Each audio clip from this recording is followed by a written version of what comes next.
Đứng giữa con đường mơ, anh vô tình nhớ một nụ cười. Đứng giữa con đường mơ, anh vô tình nhớ một vòng tay. Những kỷ niệm ngày xưa thôi mong chờ cũng thôi hy vọng. Đã có khi tưởng như trái tim này cũng thôi mộng mơ. Nhưng rồi anh tìm thấy những kỷ niệm từ khi gặp em. Nhưng rồi anh tìm thấy những nụ cười cho anh niềm vui. Tạm biệt nhé những nỗi đau ơi, tạm biệt nhé nỗi nhớ một thời. Vì có em anh chỉ cần một vòng tay ôm lấy anh, để ngày mai anh biết yêu hơn. Niềm hạnh phúc mãi đến dìu em. Cảm ơn em vì đã cho anh một tình yêu.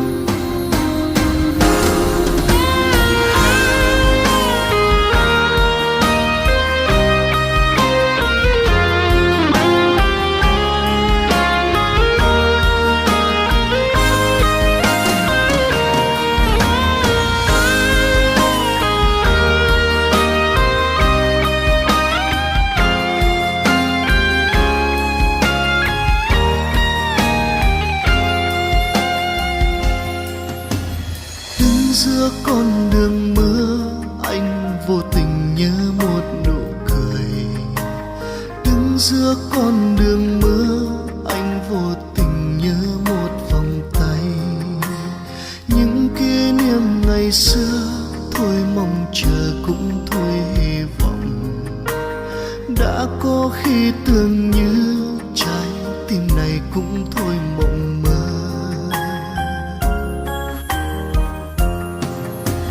Nhưng rồi anh tìm thấy những kỷ niệm từ khi gặp em. Nhưng rồi anh tìm thấy những nụ cười cho anh niềm vui.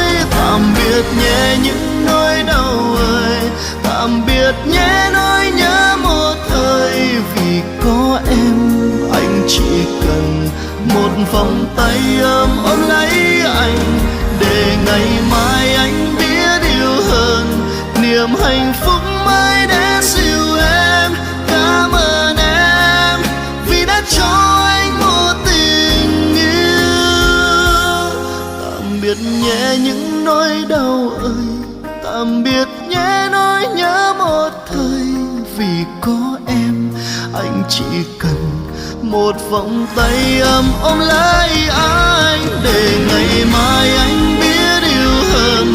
Niềm hạnh phúc